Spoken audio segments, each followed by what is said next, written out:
Haleluya, Shalom. Selamat pagi semua jemaat yang kasih dalam Tuhan. Puji Tuhan kalau pada pagi hari ini kita boleh kembali berkumpul, kita boleh kembali bersekutu dalam kesempatan yang indah di hari Minggu yang indah ini. Haleluya. Kasih Tuhan senantiasa mengalir dalam kehidupan kita, menaungi hati, pikiran kita, dan kehidupan kita. Haleluya. Sebelum kita mulai ibadah pagi hari ini, mari kita ambil waktu untuk bersatu sejenak. Kita naikkan rasa syukur kita naikkan rasa terima kasih kita kepada Tuhan. Atas penyertaan-Mu Tuhan, kami boleh ada pagi hari ini. Atas kemurahan-Mu Tuhan, kami boleh ada Tuhan. Oleh karena kasih-Mu Tuhan. Terima kasih Yesus, terima kasih. Terima kasih ya Roh Kudus, haleluya. Amin, terima kasih. Terima kasih Tuhan.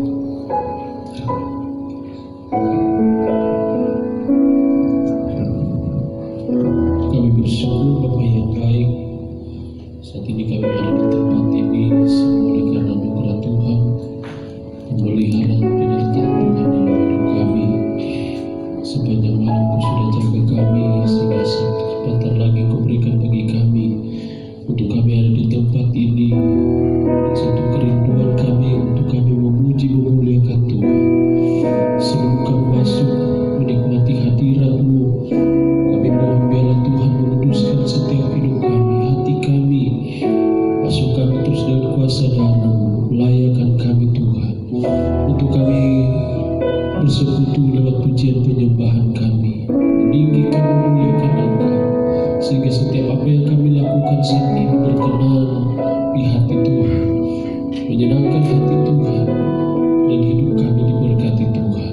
Terima kasih Bapa di surga, di mana kami dari awal pertengahan sampai pada akhirnya kami taruh dalam tangan Tuhan. Biarlah Tuhan mengambil alih semua Roh Kudus-Mu bekerja, nyatakan kuasa di tengah pujian penyembahan kami. Itu sebabnya urapi kami hamba-hamba-Mu yang akan melayani pada saat ini. Biarlah Tuhan urapi menyatukan hati kami, roh kami, untuk sama-sama kami melayani Engkau. Baik jemaat-Mu yang datang sama-sama kami melayani Tuhan. Itu sebabnya kuasa kegelapan dalam bentuk apapun dia bekerja, mengganggu setiap fokus kami, mengganggu sarana prasarana yang kami pakai. Dengan sehati kami tolak hancurkan kuasa iblis dalam nama Yesus. Kuasa darah Yesus bekerja di tempat ini. Nama Tuhan ditinggikan, diagungkan dalam hidup kami. Kami berdoa bersama untuk jemaat-Mu yang dalam perjalanan.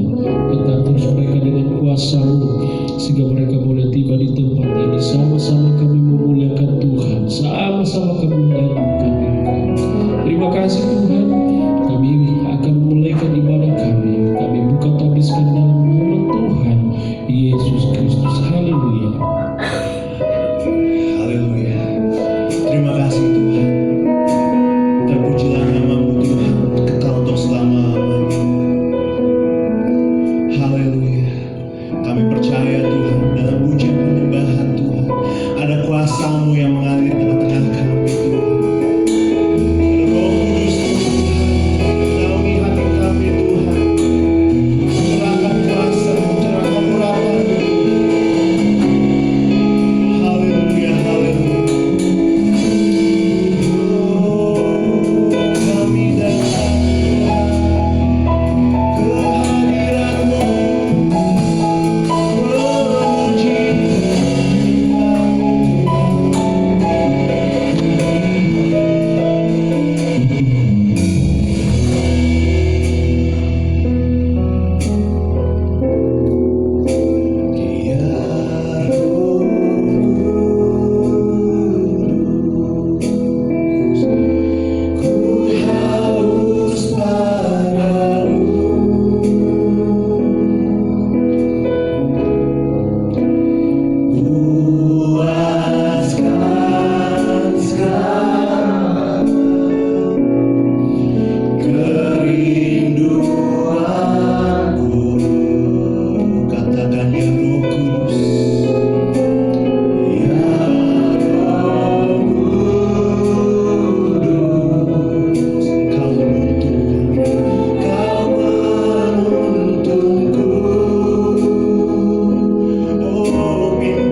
pagi hari ini Tuhan.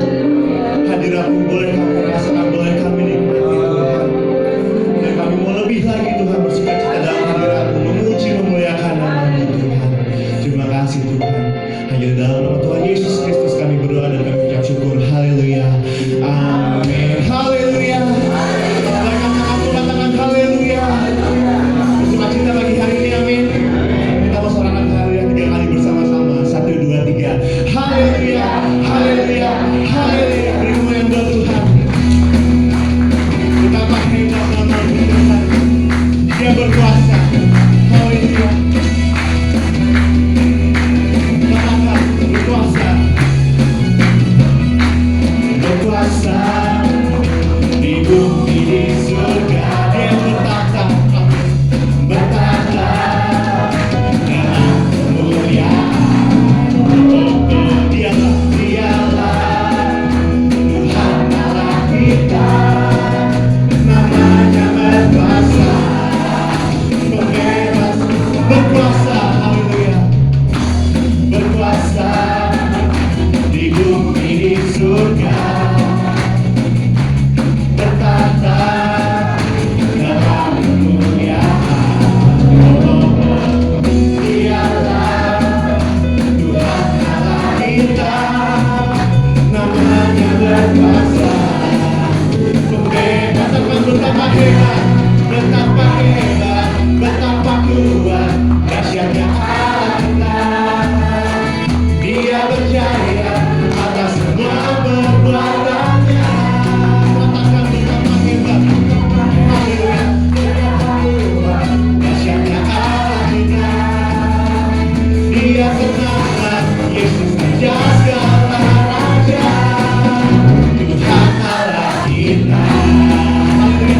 Lebih lagi kita bersukacita dalam hadirat Tuhan.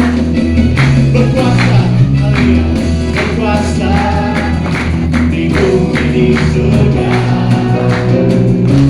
Bertata dalam kemuliaan. Dialah Tuhan Allah kita. Namanya berkuasa. Katakan bersama-sama, haleluya. Betapa hebat, betapa kuat dahsyatnya Allah kita. Dia berjaya atas semua perbuatannya. Betapa hebat, betapa kuat dahsyatnya Allah kita. Dia tenanglah, Yesus Raja segala raja. Betapa hebat, betapa hebat, betapa kuat dahsyatnya Allah kita. Dia berjaya atas semua perbuatannya. Betapa hebat, betapa kuat dahsyatnya Allah kita.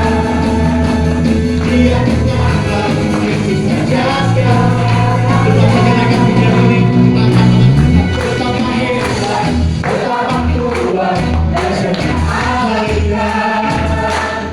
Dia berjaya atas semua perbuatannya. Betapa hebat, betapa kuat dahsyatnya. Dia tenanglah, Yesus Raja segala raja. Katakan betapa hebat, betapa hebat, betapa kuat dahsyatnya Allah kita. Dia berjaya atas semua perbuatannya.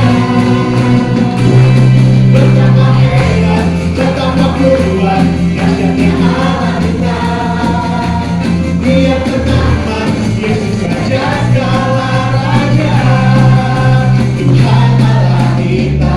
Katakan Tuhan Allah kita. Haleluya. Tuhan Allah kita.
aja untuk selama-lamanya, untuk selama-lamanya, Tuhanku aja.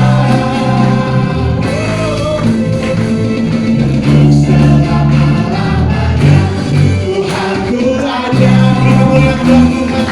Haleluya. Kita bisa akan kembali.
hati kami Tuhan, pengakuan iman kami Tuhan,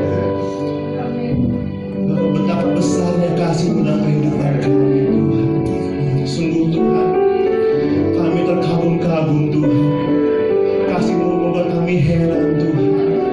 Terima kasih Tuhan, sehingga kami mau katakan Tuhan, kami bangga memiliki Allah seperti Engkau Tuhan. Terima kasih Tuhan. Sebentar kami mau duduk diam Tuhan untuk mendengarkan firman-Mu Tuhan. Ajar kami untuk mengerti Tuhan. Buka telinga hati kami Tuhan. Roh Kudus buat kami mengerti. Biarlah firman-Mu yang kami dengar pagi hari ini Tuhan boleh menjadi rema dalam kehidupan kami Tuhan. Boleh menjadi bekal dalam kehidupan kami Tuhan. Terima kasih Tuhan, Kau beracara melalui hamba-Mu Tuhan, Bapak Gembala Tuhan. Kiranya Kau berkati mulut lidah hamba-Mu Tuhan. Kau pakai hamba-Mu lebih dan lebih lagi Tuhan dalam menyampaikan firman-Mu Tuhan. Dan juga kami akan memberikan doa persembahan yang pertama Tuhan. Kau memberkati hati kami, biar kami boleh memberikan dengan hati yang penuh sukacita Tuhan. Terima kasih, hanya dalam nama Tuhan Yesus Kristus kami berdoa dan mengucap syukur. Haleluya. Amin. Jemaat silakan untuk duduk kembali. Kita akan memberikan korban persembahan yang pertama. Kalau kita bisa untuk maju ke depan, kita naikkan pujian.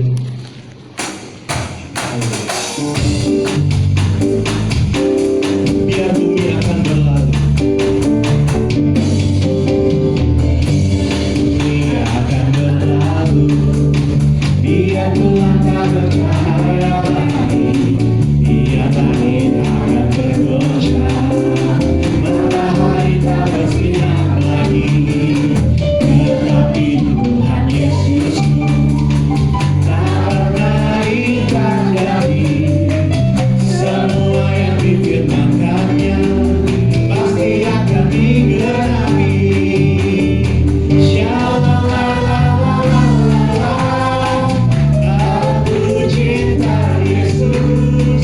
Shalalalalala, Yesus cinta saya.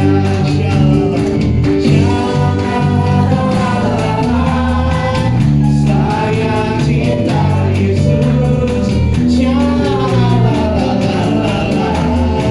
Yesus cinta saya. Yesus cinta semua. Yesus cinta semua. Yesus cinta semua. Yesus cinta semua. Haleluya. Terima kasih untuk setiap korban persembahan yang telah diberikan. Nah, untuk waktu selanjutnya kami silakan kepada Bapak Gembala. Oh maaf, saudari Esti.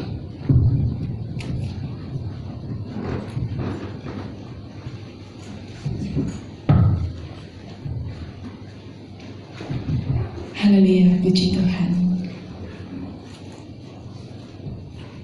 Baik, pertama-tama saya mengucapkan terima kasih kepada Tuhan karena Tuhan baik dalam hidup saya dan terlebih dalam hidup saudara. Terima kasih kepada Bapak dan Ibu Gembala yang telah mempercayakan saya untuk melayani firman Tuhan di pagi hari ini. Dan saya percaya Roh Kuduslah yang akan mengurapi hati kita, pikiran kita, supaya kita terima firman Tuhan ini. Baik, tidak berlambat laun saudara, mari kita buka di dalam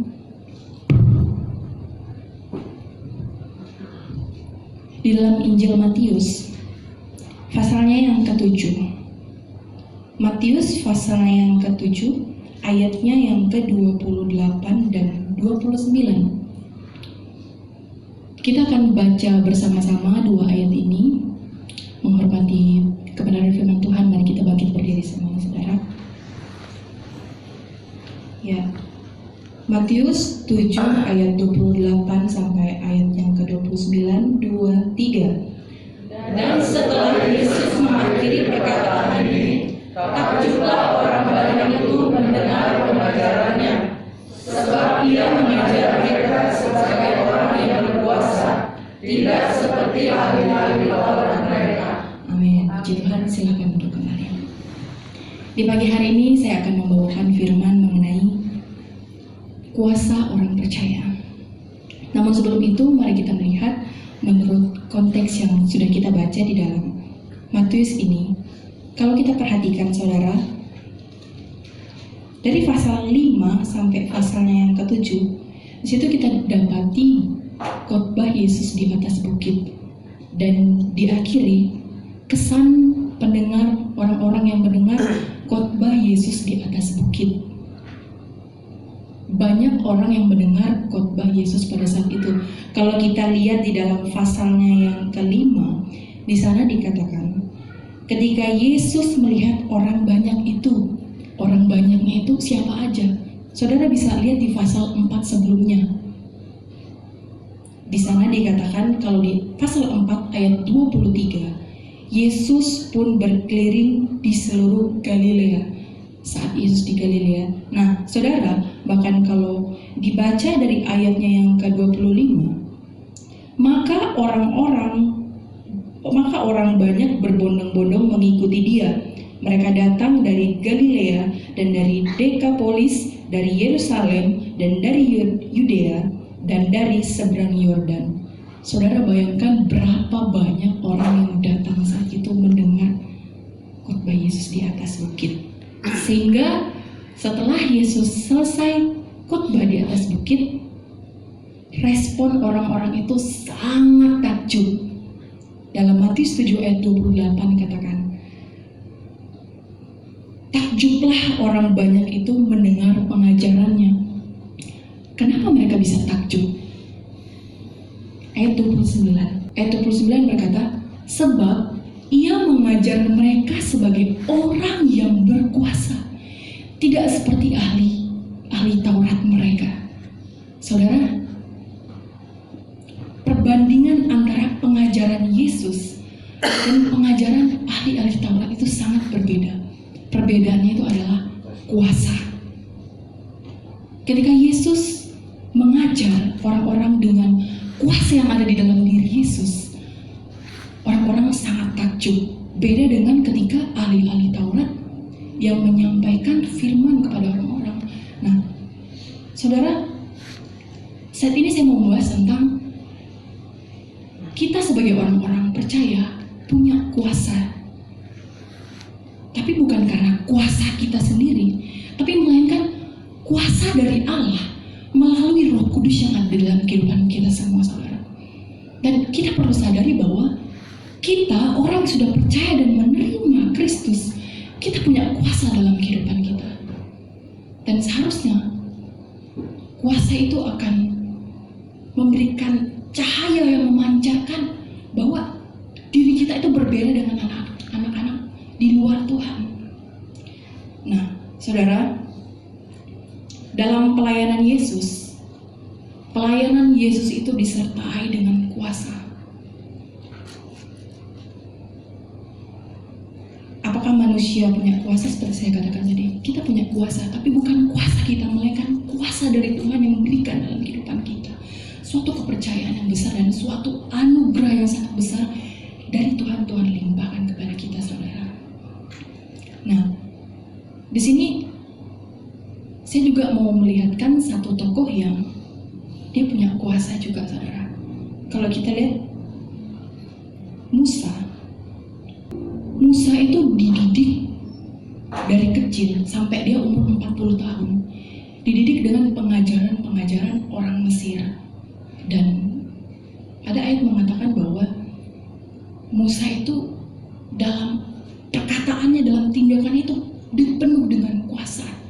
Kisah Para Rasul pasal 7 ayatnya yang ke-22. Coba kita lihat. Nah, dan Musa dididik dalam segala hikmat orang Mesir, dan ia berkuasa dalam perkataan dan perbuatannya. Saya awalnya bingung, kuasa apa sih yang ada di dalam seorang Musa ini? Yang kita tahu pasti bahwa kuasa yang ada di dalam Musa ini tidak seperti kuasa yang ada di dalam Yesus. Kuasa Yesus itu sangat sempurna. Tetapi saya coba mempelajari lebih dalam kuasa apa yang ada di dalam diri Musa ini.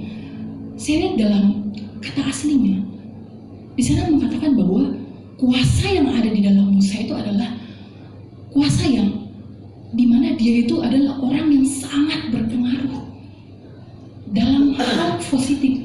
Bahkan kuasa yang ada di dalam Musa itu memancarkan bahwa imannya itu orang yang sangat kuat. Musa itu orang yang sangat perkasa, imannya kuat di dalam Tuhan. Dan tentunya, saudara, kalau kita baca di ayatnya 22 ini, Musa dididik dengan segala hikmat orang Mesir. Tapi saya percaya itu dalam agenda Tuhan.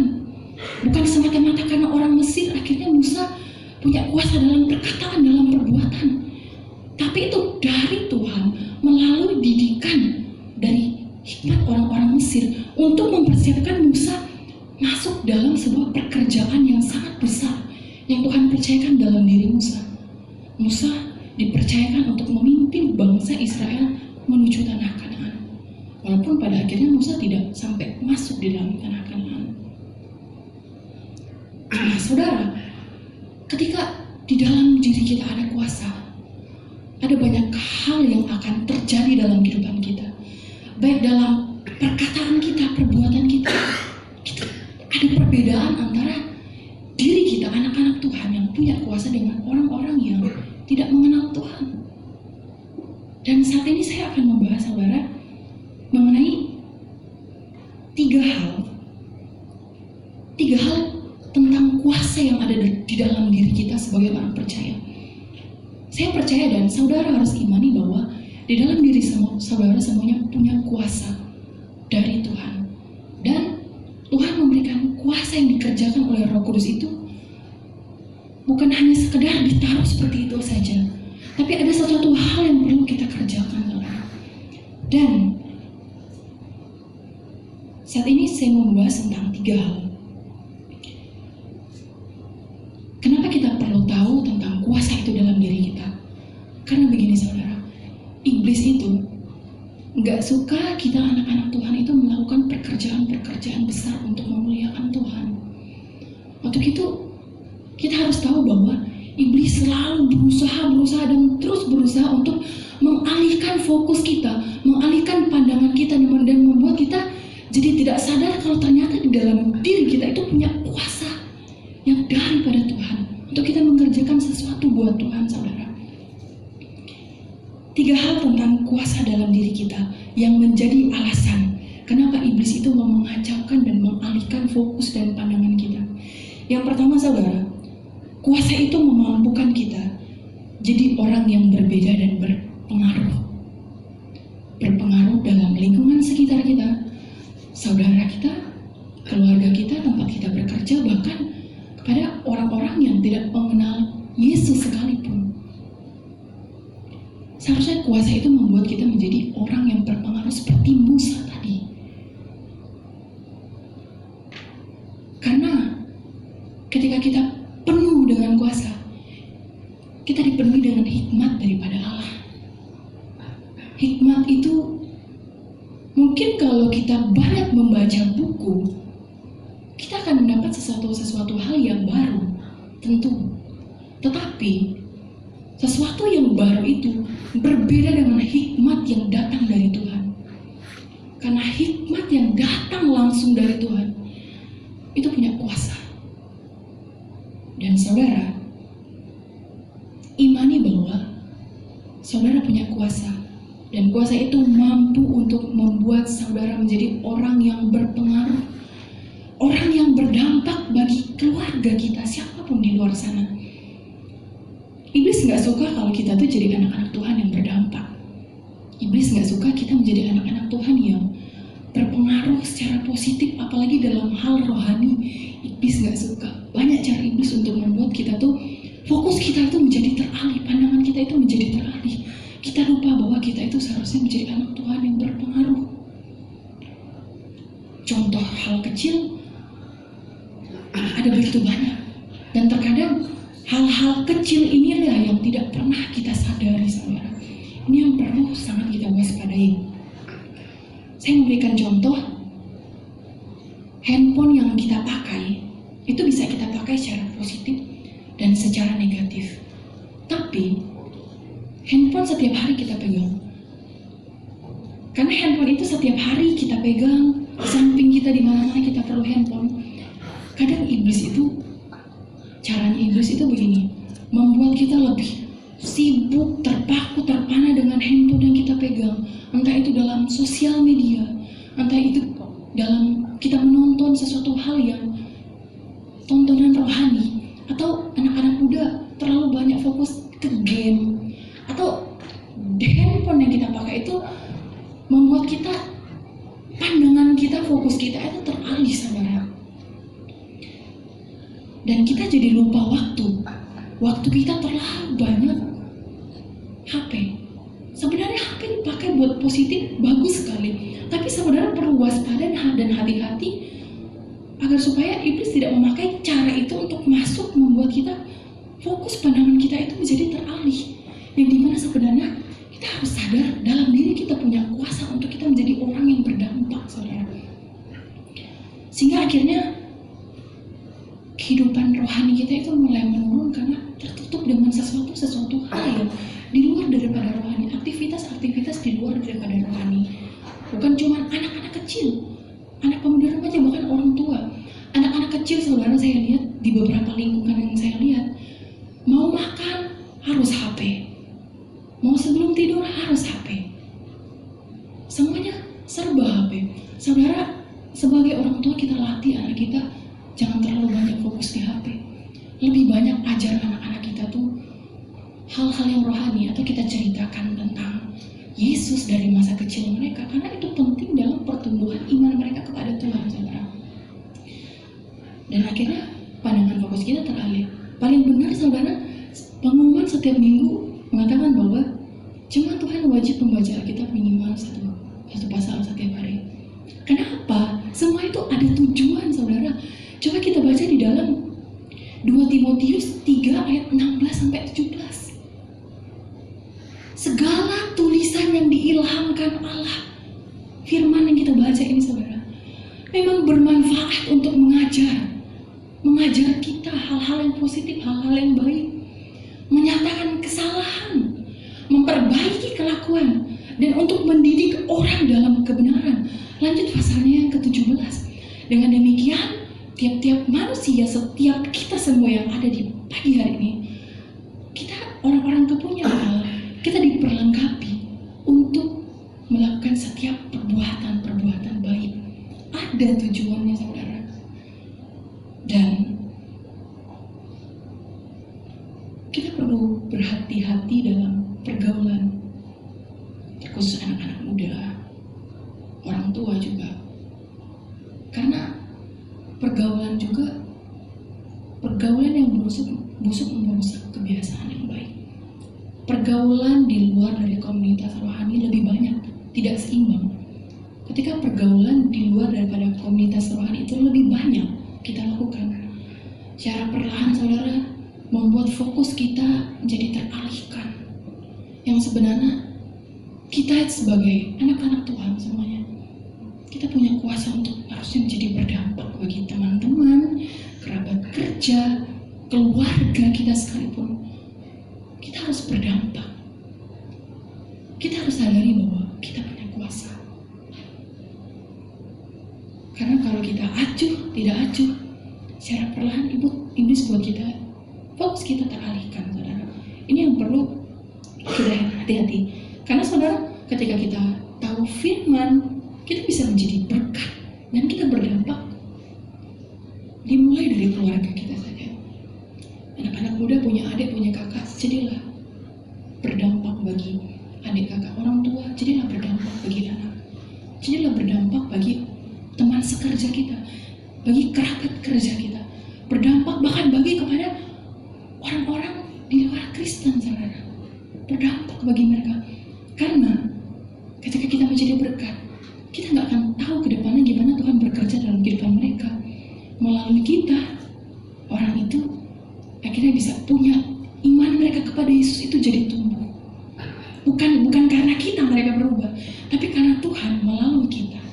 Nah, dan saudara, selalulah kita berusaha agar supaya mata rohani kita tuh semakin hari semakin terus semakin terbuka.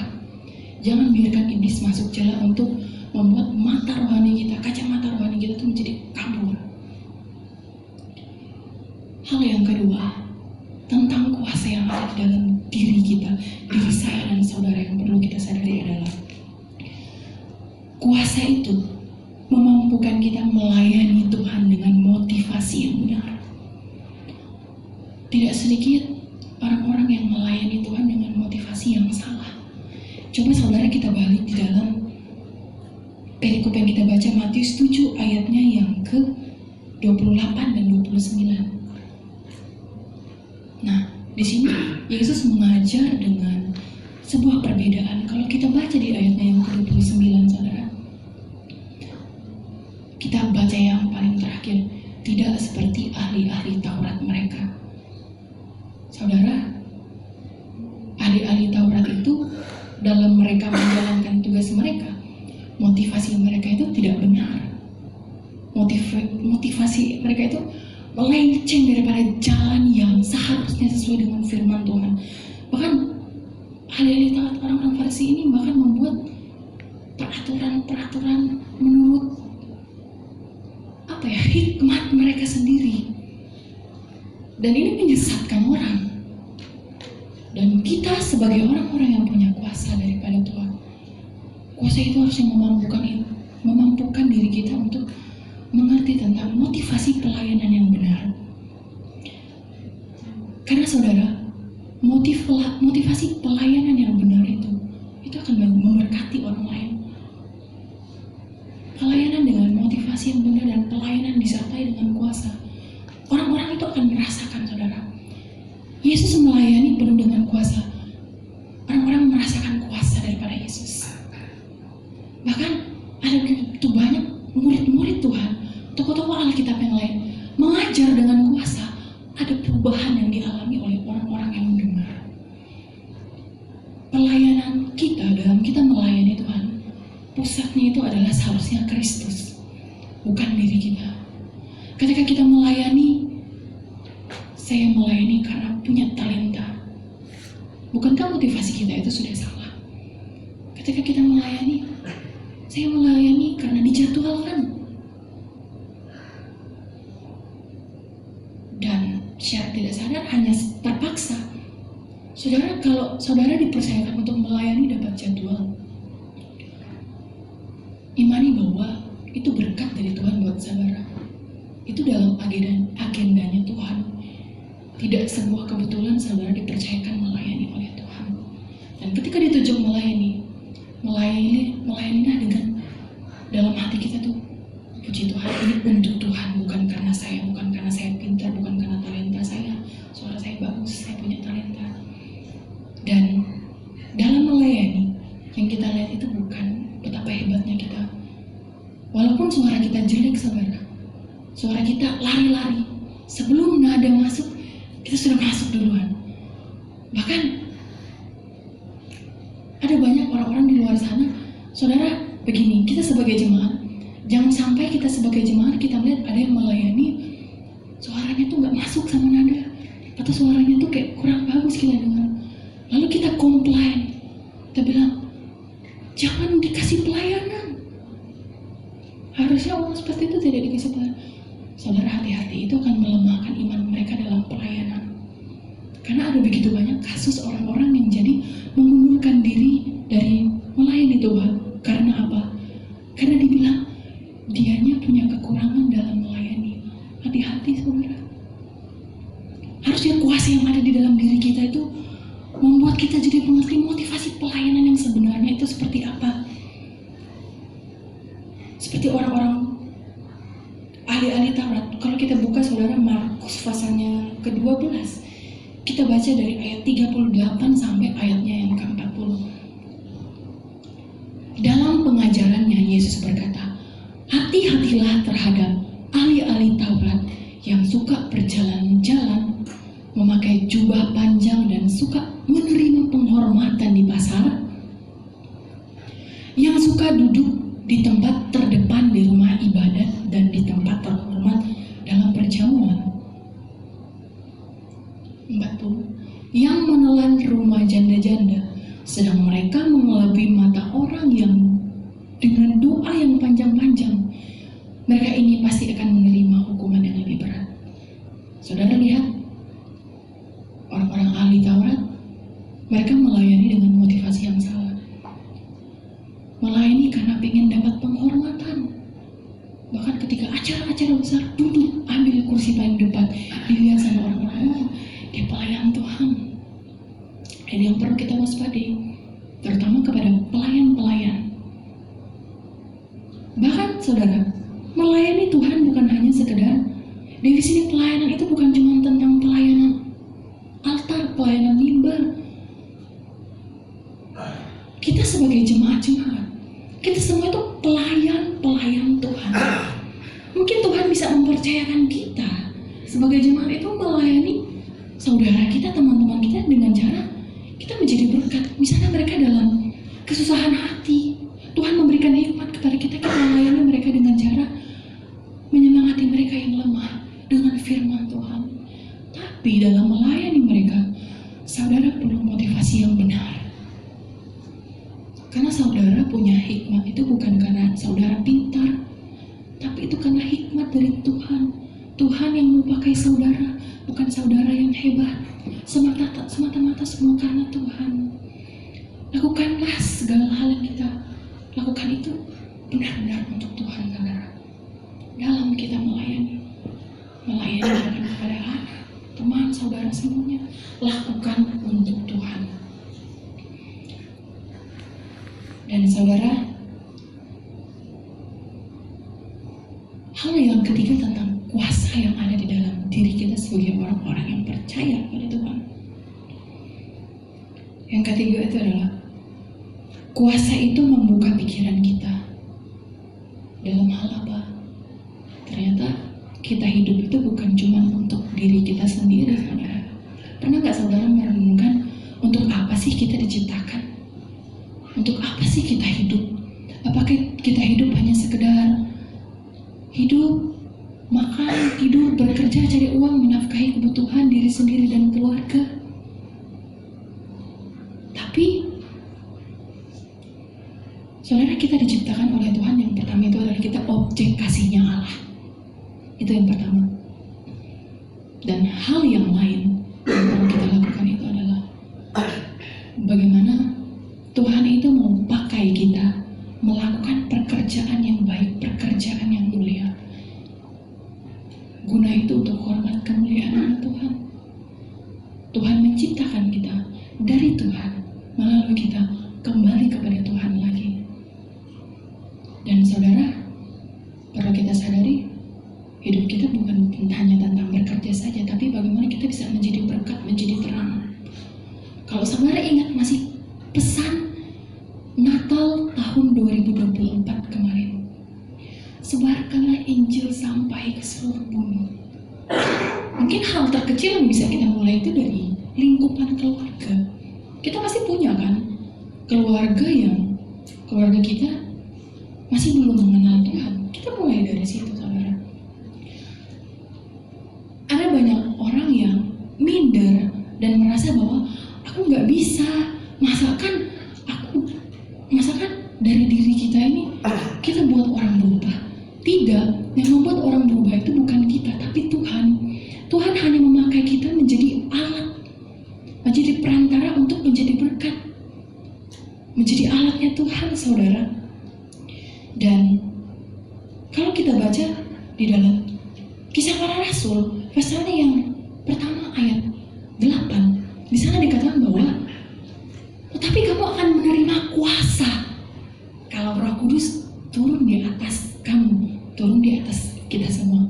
Bahkan dikatakan, dan kamu akan menjadi saksiku di Yerusalem, seluruh Yudea, Samaria, dan sampai ke ujung bumi. Saudara lihat, kamu akan menerima kuasa kalau Roh Kudus turun ke atas kamu, dan kamu akan menjadi saksiku. Saudara, membahas tentang kita menjadi saksi, saya teringat bagaimana ada begitu anak-anak yang sekarang ini di umuran mungkin seperti saya, di umuran 20-an, 30-an, bahkan mungkin sudah orang tua, yang dalam hidup mereka rohaninya tidak bertumbuh. Karena dari kecil, salah satu mungkin alasan dari kecilnya itu kurangnya diberi pemahaman tentang Yesus, tentang Tuhan. Orang seperti saya katakan di awal tadi, orang tua itu menjadi saksi bukan cuma orang-orang di luar sana, tapi dimulai dari anak-anak kita, calon-calon orang tua di sini. Ingat, bahkan orang-orang tua pada kita semua saat ini, ingat bahwa perlu tanamkan pemahaman tentang Yesus, pemahaman tentang Tuhan dalam kehidupan anak-anak kita. Kita yang punya adik-adik kecil kita, Ini kan pemahaman tentang Tuhan, agar supaya dalam mereka bertumbuh itu mereka mengenal Tuhan. Dan ketika mereka bertumbuh, mereka mengenal Tuhan, mereka dewasa, mereka nanti bisa jadi saksinya tuh. Mereka bisa jadi alatnya Tuhan, saudara.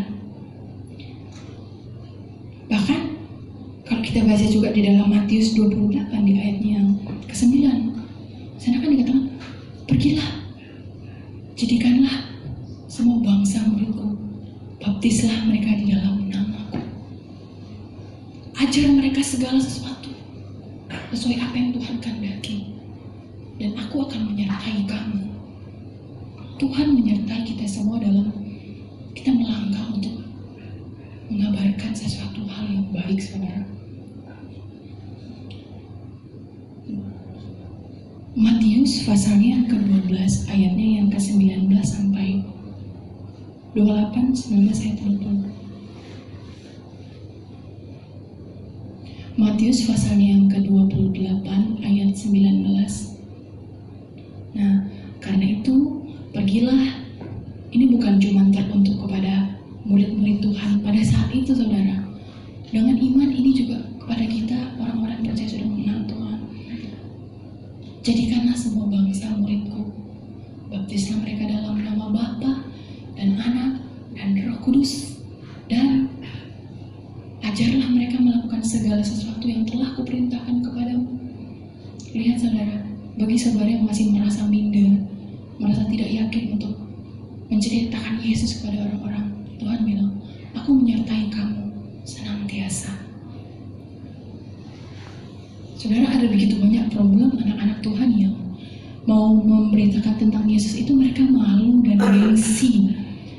Saudara, kalau kita sebagai orang yang percaya, kalau kita gengsi untuk menceritakan tentang Yesus kepada orang-orang, iman kita perlu dipertanyakan. Harusnya kita itu bangga punya Tuhan, bangga punya Yesus yang memberikan keselamatan kepada kita. Pesan Natal kemarin, jangan mau selamat sendiri. Jangan mau selamat sendiri, tapi berusahalah jadi berkat kepada orang-orang yang belum selamat di luar sana. Beritakanlah Yesus. Walaupun tidak langsung saat itu mereka menerima Yesus, tapi iman mereka itu tumbuh dulu. Entah mereka terima Yesusnya kapan. Bahkan kalaupun sekalipun kita udah kabarkan Injil keselamatan dan mereka tidak menerima Yesus, ya tidak apa. Yang penting kita sudah melakukan apa yang menjadi bagian kita. Saudara, jangan acuh, jangan cuek. Saudara punya kuasa di dalam diri saudara untuk menjadi berkat, membawa Injil keselamatan. Karena perasaan acuh, perasaan malu, perasaan gengsi, cara iblis membuat supaya kita nggak jadi berkat, fokus kita jadi teralihkan. Sebenarnya ada begitu banyak cara-cara agar supaya kita bisa jadi berkat. Atau contoh lewat handphone kan nggak selalu negatif, saudara. Saudara punya sosial media, saudara bisa mungkin buat status atau dimanapun, kabarkan tentang kebaikan Tuhan dalam kehidupan saudara. Saudara jadi saksi, kabarkan tentang kebaikan Yesus dalam setiap kehidupan orang-orang percaya. Saudara jadi saksi. Jangan handphone yang kita pakai lebih banyak kita ketik untuk mohon maaf kata, mengomongin orang, karena ini selalu kita lakukan tanpa sadar. Tapi saya percaya Roh Kudus yang ada dalam diri saudara, kuasa itu yang memampukan saudara untuk melakukan apa yang menjadi kehendak Tuhan. Lakukan dalam hal-hal terkecil dan sehari-hari, kehidupan sehari-hari kita, saudara. Nah, saudara, saya teringat banner di bawah tentang visi misi gereja. Kalau kita lihat, misi gereja GPD Air Siloam itu menjangkau domba yang hilang. Nah, menjangkau domba yang hilang, yang tersesat, yang belum bergembala, dan yang belum percaya. Saudara, visi misi ini bukan untuk bangunan gereja ini. Kita ini gereja, kita ini bangunan gereja secara rohani. Pelayanan ini menjangkau domba-domba yang hilang, domba yang tersesat, domba yang belum bergembala, yang belum percaya kepada Tuhan. Itu tugas kita sebagai orang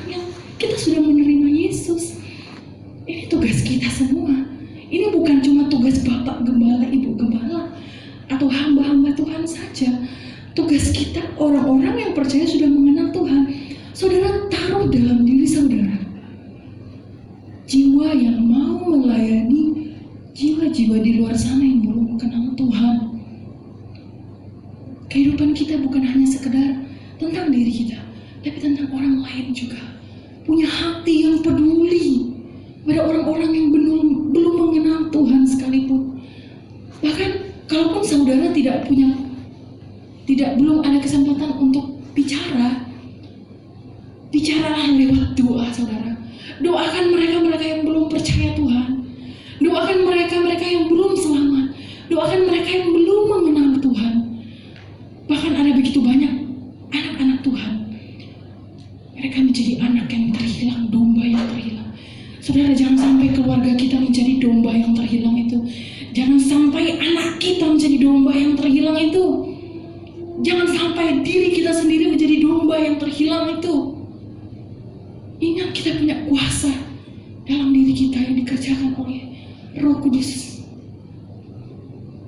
Jangan biarkan diri kita jadi terhilang di hadapan Tuhan. Jangan biarkan diri kita menjadi seperti perumpamaan anak yang hilang itu. Punya hati, punya jiwa yang peduli terhadap orang-orang di luar sana, saudara. Visinya menjadi jemaat yang mengasihi Tuhan dan sesama. Misinya menjaga domba-domba yang hilang, saling mengajarkan firman dan mendoakan, mewujudkan kasih kepada Tuhan dan kepada sesama. Banner itu ditampilkan bukan cuma sekedar banner biasa, bukan cuma untuk kita lihat, oh ini tentang pelayanan di tempat ini. Tapi banner ini mengingatkan tentang pelayanan kita, saudara. Jangan sampai iblis pakai kesempatan demi kesempatan yang kita anggap itu kesempatan kecil, kita sepelekan dan kita ajukan tentang visi dan misi ini yang seharusnya ada dalam diri kita sebagai orang percaya. Tanamkan dalam diri kita. Orang tua, anak-anak YMB, pemuda remaja, bahkan kepada anak kita sekalipun, punya jiwa yang mau melayani Tuhan, karena kita punya kuasa yang daripada Tuhan. Kalau murid-murid Tuhan, Petrus sekali berkhotbah, 3.000 jiwa yang bertobat, saudara. Dan bukan hal yang mustahil dalam kehidupan kita untuk membuat 1 jiwa saja yang bertobat datang kepada Tuhan, saudara. Imani saudara punya kuasa daripada Tuhan. Pakai kuasa itu. Jangan sampai malah kita menjadi anak Tuhan yang tidak berdampak, menjadi anak Tuhan yang motivasinya tidak benar dalam melayani Tuhan, menjadi anak Tuhan yang tidak peduli dengan jiwa-jiwa yang terhilang di luar sana, saudara. Dan pada pagi menjelang siang hari ini kita harus menyadari dan merenungkan diri kita ini dilimpahkan dengan anugerah Tuhan. Kita punya kuasa dari Tuhan yang perlu kita syukuri. Kita punya kuasa daripada Tuhan yang harus kita kerjakan. Saudara, saya bersyukur beberapa kali, saudara, saya mau cerita, 2 kali saya ikut pertemuan wilayah. Bapak Gembala tuh ajak. Saya berani ngomong ini karena Bapak Gembala pernah singgung kemarin. Kalau belum, saya takut dan malu. Saudara, waktu saya dan Bapak Gembala pergi ke pertemuan wilayah, pesannya tuh pakai Grab. Kayak pernah diceritakan minggu lalu. Pesannya pakai Grab. Pertama kali itu saya kaget, saudara. Saya lihat, oh, Om Gembala menyampaikan Yesus kepada orang drivernya. Saya di belakang ini kayak, wow. Saya percaya itu bukan karena Bapak Gembala, tapi itu karena Tuhan memakai Bapak Gembala. Begini, saudara, saya terberkati dan saya menjadi, kenapa tidak dengan saya melakukan hal yang sama? Kenapa tidak dengan saudara melakukan hal yang sama? Saya sudah kalau dengar disuruh pesan Grab, saya udah senang banget, saudara. Kan saya akan melihat. Karena saya bukan cuma melihat, tapi saya belajar. Saudara, begini, kita bukan melihat orang yang dipakai Tuhannya, tapi kita melihat bagaimana cara Tuhan itu bisa bekerja dalam kehidupan siapa saja. Bukan cuma gembala, bukan cuma pendeta, tapi kita semua, saudara. Kita semua bisa. Saya katakan di awal tadi, tidak perlu jauh-jauh dari keluarga kita dulu. Setelah itu, orang-orang di luar sana. Imani bahwa saudara punya kuasa dari Tuhan. Kerjakan kuasa itu, saudara. Saudara diciptakan oleh Tuhan untuk memuliakan Tuhan. Puji Tuhan. Amin. Kebenaran firman Tuhan di pagi hari ini, saya percaya bahwa firman ini kembali menerangkan dalam hati dan pikiran kita sebagaimana kita hidup sebagai anak Tuhan. Kita punya kuasa. Jangan buka celah kepada iblis untuk supaya kita lupa bahwa kita punya kuasa yang harus kita kerjakan untuk Tuhan. Mari kita bangkit berdiri semua. Kita mau berdoa, kita tundukkan kepala. Haleluya, puji Tuhan. Kami mengucap syukur Tuhan di pagi hari ini untuk firman yang telah Tuhan sampaikan kepada kami. Firman yang memberkati kami dan memberi kami penerangan bahwa kami punya kuasa di dalam diri kami. Kuasa yang daripada Tuhan yang harus kami kerjakan untuk memuliakan Tuhan. Roh Kudus mampukan terus kami menjadi alat-alat Tuhan. Roh Kudus yang mampukan kami agar supaya kami tidak gampang teralihkan fokus kami. Agar supaya pandangan kami tidak gampang teralihkan. Lalu ternyata kami punya kuasa yang besar daripada Tuhan. Kami tidak mau menyia-nyiakan kuasa yang daripada Tuhan itu. Pakai hidup kami, pakai jemaat GPDI Air Siloam semuanya menjadi alat Tuhan untuk kemuliaan nama Tuhan saja.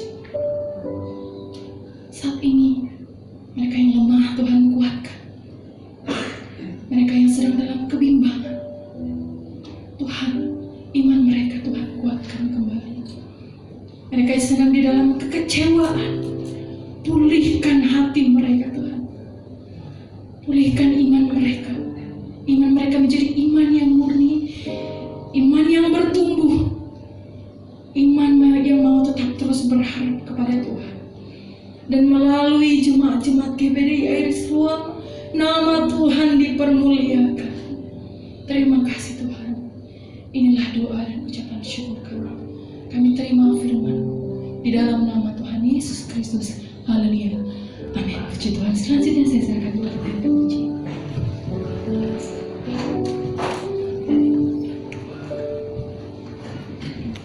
Haleluya, kita telah diberkati oleh kebenaran firman Tuhan.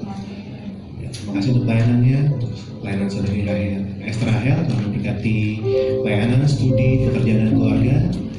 Dan juga sebentar kita akan memberikan program persembahan yang kedua. Ya. Petugas kolektif akan untuk mempersiapkan diri dan kita akan berdoa untuk persembahan yang kedua. Terima kasih Tuhan. Di surga, di surga Tuhan. Terus bersama dengan firman-Mu, kiranya telah kami dengar oleh ini. Berkatlah setiap kehidupan kami untuk dapat melaksanakan sesuai dengan kebenaran firman-Mu Tuhan. Terima kasih Tuhan, kami akan berikan persembahan untuk kemuliaan Tuhan di tempat ini. Kiranya Kau berkati, Kau beri tangan-tangan yang baik, kiranya lewat kami Tuhan. Amin. Amin. Berkat Tuhan menyertai setiap orang. Berkat kami. Terima kasih Tuhan. Ini kami ucap syukur. Haleluya. Amin. Kita akan lepas pujian kami akan berlalu.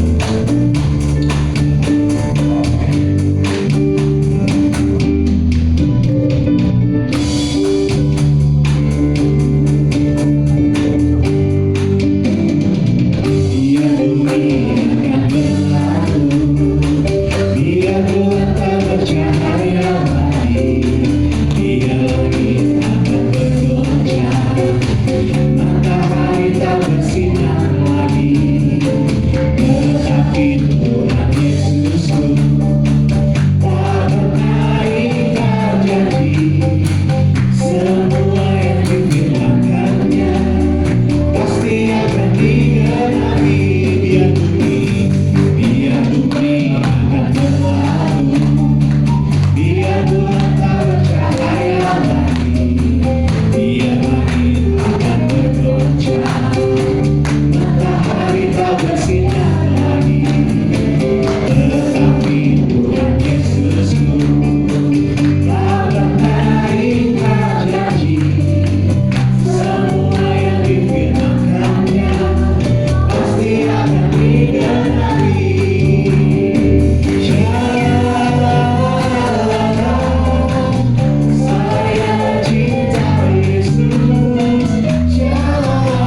Pengumuman kegiatan sepanjang minggu ini Jemaat GPDI Kota Wisata.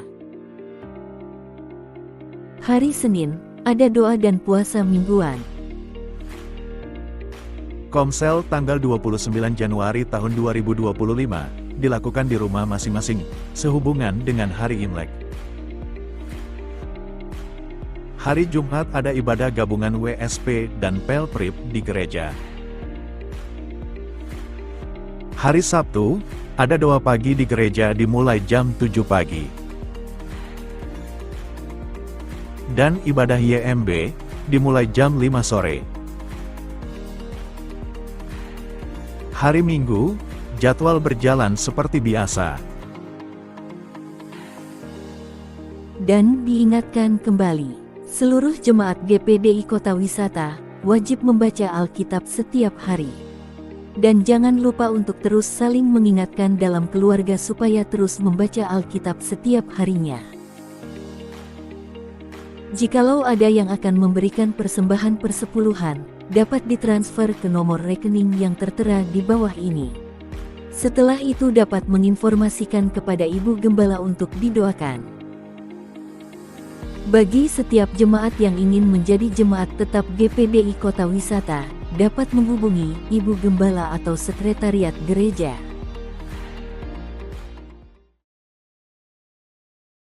Baik, demikian pengumuman kegiatan gereja kita selama sepekan ke depan. Mungkin ada pengumuman tambahan?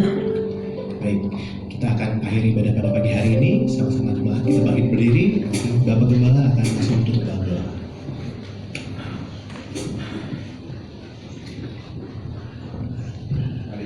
Satu dalam doa. Kami datang kepadamu Tuhan, kami sama-sama bersyukur, kami boleh beribadah memuliakan Engkau. Tuhan, sepanjang minggu ini kembali kami akan beraktivitas, baik dalam rumah tangga kami, pekerjaan kami, pendidikan anak-anak kami, atau aktivitas dalam pelayanan pekerjaan-Mu. Tuhan, kami butuh Engkau Tuhan dalam setiap aktivitas kami. Sebab itu kami mohon pengurapan-pengurapan-Mu, hikmat-hikmat-Mu dalam segala aktivitas kami. Dan biarlah segala aktivitas kami mohon Tuhan buat berhasil, Tuhan buat beruntung. Terima kasih ya Tuhan. Kami berdoa saat ini, setiap kami jemaat-Mu di tempat ini, Tuhan, ada pergumulan-pergumulan dalam pribadi, dalam rumah tangga, dalam setiap usaha pekerjaan. Semua pergumulan ini kami taruh ke dalam nama-Mu Tuhan Yesus. Karena di dalam Engkau ada mujizat, di dalam Engkau ada pertolongan selalu. Terima kasih kalau ada di antara kami yang lemah, Tuhan kuatkan. Yang sakit Tuhan sembuhkan. Yang tertutup jalan, Tuhan bukakan jalan. Terima kasih Tuhan. Kami bersyukur untuk ibadah ini. Kami mohon kasih karunia Tuhan menyertai kami pulang, tiba di rumah dalam keadaan tubuh yang sehat, diberkati Tuhan. Kami mau terima berkat. Mari angkat kedua belah tangan kita. Ini kami anak-anak-Mu ya Tuhan, mengangkat tangan kami kepadamu adalah terus pengakuan iman kami bahwa keselamatan hanya ada di dalam nama Tuhan Yesus Kristus. Engkau juga yang menjadi sumber segala sumber berkat bagi kami. Mohon berkati kami ya Tuhan dengan berkat-berkat rohani yang luar biasa. Juga mohon berkati kami dengan berkat-berkat jasmani juga secara luar biasa. Saudaraku, terimalah berkat daripada Allah Bapa, cinta kasih sayang daripada Tuhan Yesus Kristus, penghiburan, persekutuan, kuasa, pengurapan-pengurapan baru dari Roh Kudus memenuhi, memberkati kita semua saat ini sampai Maranatha. Tuhan Yesus Kristus datang kembali menjemput kita semua. Taruh tangan di dada, naikkan pujian ini.